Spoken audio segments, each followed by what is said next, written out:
ASM info viewers அனைவருக்கும் வணக்கம். நான் டாக்டர் நித்யா, சித்தா பிசிஷியன். இந்த பதிவில் நம்ம எதை பற்றி பார்க்க போகிறோம்? இன்னைக்கு பெரும்பாலும் நிறைய பேருக்கு இருக்கக்கூடிய ப்ராப்ளம். முன்னாடியெல்லாம் இந்த விஷயம் ஒரு 50-60 வயதை கடந்த நபர்களுக்கு இருந்துச்சு அப்படின்னு நம்ம சொல்லலாம். ஆனால் இப்போ சந்தேகத்திற்கு இடம் இல்லாமல் நிறைய யங்ஸ்டர்ஸ்க்கே வருதுங்க. அதாவது ஒரு 25-35 இயர்ஸ்ல இருக்கிறவங்களுக்கும் வருது. அப்படின்னு பார்த்தோம்னா இந்த செர்விக்கல் பெயின் தான். கழுத்து பகுதியில் ஏற்படக்கூடிய வலி. தொட்டாலே வலி இருக்குங்க டாக்டர், குனிஞ்சாலே வலி இருக்கு, இப்படி நிறைய பேர் சொல்றோம் இல்லைங்களா? இந்த சர்விக்கல் பெயின், அதாவது பின் கழுத்து வலி ஏற்படுறதுக்கு காரணங்கள் என்ன? எதனால ஏற்படுது? இந்த கழுத்து வலி இருந்தா ரொம்ப ஆபத்தான விஷயமா? இல்ல ஈஸியா இத சித்த மருத்துவத்துல குணப்படுத்தலாமா? இந்த மாதிரி எல்லா கேள்விக்கும் இந்த பதிவுல நம்ம விடையை பார்க்கலாம். பொதுவா நிறைய பேருக்கு இந்த பின் கழுத்து வலி ஏற்படுறதுக்கு காரணம் முக்கியமா கால்சியம் டிஃபிஷியன்சி அப்படின்னு சொல்லலாங்க. இன்னைக்கு நிறைய பேருக்கு, முக்கியமா பெண்களுக்கு அதிகமா இந்த கால்சியம் டிஃபிஷியன்சி அப்படின்ற ப்ராப்ளம் இருக்கு. இந்த மெனோபாஸ் டைம்ல தான் நிறைய பேருக்கு ஈஸ்ட்ரோஜன் குறையுது. அதனால கால்சியம் அப்படின்ற ஒரு விஷயம் நம்ம உடல்ல இருந்து குறைய ஆரம்பிச்சு எலும்புகள் சம்பந்தப்பட்ட வலிகள் எல்லாமே வருது. இது ஒரு பக்கம் இருந்தாலும் இன்னும் நிறைய பேருக்கு ரொம்ப நேரம் குனிஞ்சே வேலை பார்க்கறது, ரொம்ப தூரம் நான் டிராவல் பண்றதுங்க, இந்த மாதிரியான ஒரு லைஃப் ஸ்டைல் இருக்கிறவங்களுக்கும் நெக்ல பெயின் அதிகமா வருது. இன்னொரு முக்கியமான விஷயம், நிறைய பேருக்கு இதுதான் ரீசன்னே சொல்லலாம். குனிஞ்சுக்கிட்டே மொபைல் ஃபோன் பார்க்கறது. அந்த மொபைல் ஃபோன் அப்படின்னு சொல்றது ஒரு 250-300 கிராம்ஸ் கண்டிப்பா இருக்கும். அதை கையிலேயே ஹோல்ட் பண்ணிட்டு அந்த வெயிட்டும் நம்ம ரொம்ப நேரம் வச்சிருப்போம். குனிஞ்சே பார்த்துட்டு இருக்கிறது. ஸோ இதனால கண்டிப்பா என்ன ஆகுதுன்னா, செர்விக்கல் போன்ஸ், அந்த வெர்டிப்ரா அப்படின்னு சொல்றோம் இல்லைங்களா, கழுத்து எலும்புகள் எல்லாமே பாதிக்கப்பட்டு எலும்புகளுக்கு இடையில, வெர்டிப்ராக்கு இடையில இருக்கக்கூடிய டிஸ்க் நமக்கு பல்ஜ் ஆகுது. பல்ஜ் ஆகுறதுனால என்ன ஆகும்? சிம்பிளா அடுத்து அதுக்கு அட்ஜசண்டா இருக்கக்கூடிய நர்வ்ஸ் எல்லாமே கம்ப்ரஸ் பண்ணுது. நர்வ்ஸ் கம்ப்ரஸ் பண்ணா என்னென்ன சிம்டம்ஸ் இருக்கும்னு சொல்றேன். ஃபர்ஸ்ட் ஸ்டார்டிங்ல உங்களுக்கு பெயின் சிவியரா இருக்கும். நெக்ஸ்ட் மசில் ஸ்டிஃப்னஸ் இருக்கும். நெக்கை வந்து திருப்ப முடியல, குனிய முடியல அப்படின்னு. நார்மலா நீங்க உட்கார்ந்துட்டு இருந்தாலும் வலி இருக்கும். அந்த கழுத்தோட அடிப்பகுதியில ரொம்ப வலி இருக்கிறது தெரியும். அதுக்கு அடுத்தது பார்த்தீங்கன்னா, இந்த பெயின் ஷோல்டர் ஜாயிண்ட் வரைக்கும் நமக்கு ரேடியேட் ஆகுது. இந்த ட்ரபீசியஸ் மசில்ஸ் எல்லாம் பார்த்தீங்கன்னா, இந்த கழுத்துக்கு 2 பக்கமும் இருக்கக்கூடிய மசில்ஸ் ரொம்ப ஸ்ட்ரெயின் ஆகி உங்களுக்கு தோள்பட்டையிலும் அதிகமான வலியை உணர முடியும். அடுத்ததாக இந்த ஸ்டேஜ் வந்தா உடனடியாக நம்ம ட்ரீட்மெண்ட் எடுக்கணும். ஃபர்ஸ்டே நீங்க ட்ரீட்மெண்ட் எடுத்தா நல்லது. இந்த ஸ்டேஜ் வந்துச்சுன்னா கொஞ்சம் கிரிட்டிக்கல்னே நீங்க புரிஞ்சுக்கலாம். என்னன்னா, கைகள்ல, உள்ளங்கையில கை விரல்கள் மறுத்து போற மாதிரியான ஒரு உணர்வு. அந்த நம்னஸ் தெரியுதுன்னா, நீங்க ரொம்ப ரொம்ப கவனமா இருக்கணுங்க. எதனால இந்த நம்னஸ் வருது அப்படின்னு பார்த்தோம்னா, கழுத்துல இருக்கக்கூடிய நரம்புகள் அழுத்தப்படுதுனால.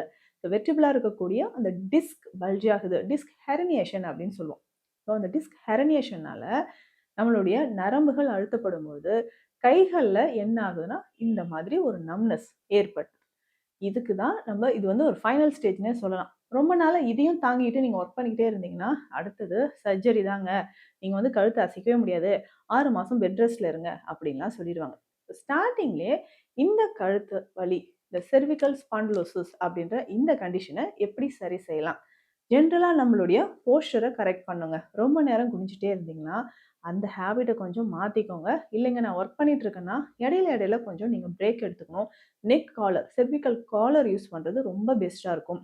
ரொம்ப தூரம் நீங்க டிராவல் பண்றீங்கன்னா, அதையும் நம்ம குறைச்சுக்கணும். ஸோ அதிகமா நீங்க டிராவல் பண்றதையும் குறைச்சிக்கிட்டீங்கன்னா, உங்களுடைய கழுத்து பகுதியில அந்த மசில்ஸ் ரிலாக்ஸா இருக்கும். தினம்தோறும் நம்ம என்ன பண்ணணும்னா, கொஞ்சம் ஆயில் அப்ளை பண்ணிக்கோங்க.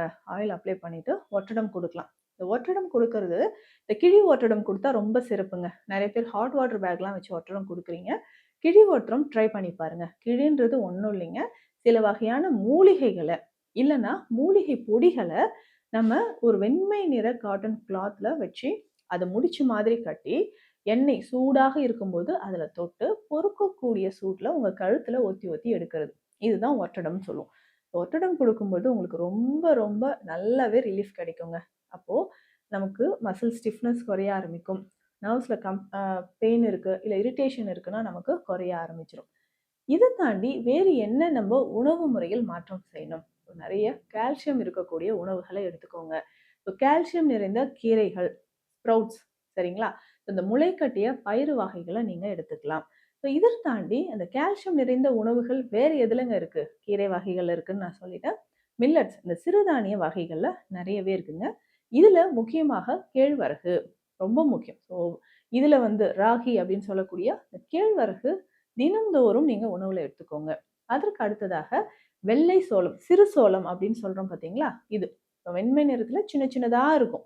இத வந்து நம்ம பயன்படுத்திட்டு வரலாம். இந்த வெள்ளை சோளம் ரெகுலரா நீங்க எடுத்துட்டு வாங்க. தினம்தோறுமோ, இல்ல இந்த வெள்ளை சோளத்துல உணவு செய்து, சிலர் இதுல களி செய்து சாப்பிடுவாங்க, அடை செய்து சாப்பிடுவாங்க இல்லைங்களா? இத உடைச்சுட்டு நம்ம சத்து மாவு மாதிரியும் எடுத்துக்கலாம். வெள்ளை சோளம், கேழ்வரகு, திணை, குதிரைவாலி இதுல எல்லாமே கால்சியம் சத்துக்கள் அதிகமாக இருக்கு. இப்ப கழுத்து வலி தாங்க முடியாம கழுத்து வலி இருக்கு. அதாவது இந்த கழுத்து வலி பார்த்தோம்னா, நம்மளுடைய ஸ்கல் போனோட பேஸ்ல இருந்து ஸ்டார்ட் ஆகும். ஸோ அங்க இருந்து அப்படியே நமக்கு கழுத்து முழுவதும் வலி வந்து ஷோல்டர் ஜாயிண்ட் வரைக்கும் உங்களுக்கு பெயின் ரொம்ப சிவியரா நீங்க ஃபீல் பண்ற மாதிரி இருக்கும். இத நம்ம சரி செய்யணும்னா உணவு முறையில இந்த மாற்றத்தை கொண்டு வாங்க. அதுக்கப்புறமா மருந்து முறைகளை நான் என்னங்க எடுத்துக்கலாம்? மருந்து முறைகள் அப்படின்னு பார்க்கும்போது மரமஞ்சள் குடிநீர் அப்படின்ற ஒரு அருமருந்து இருக்குங்க.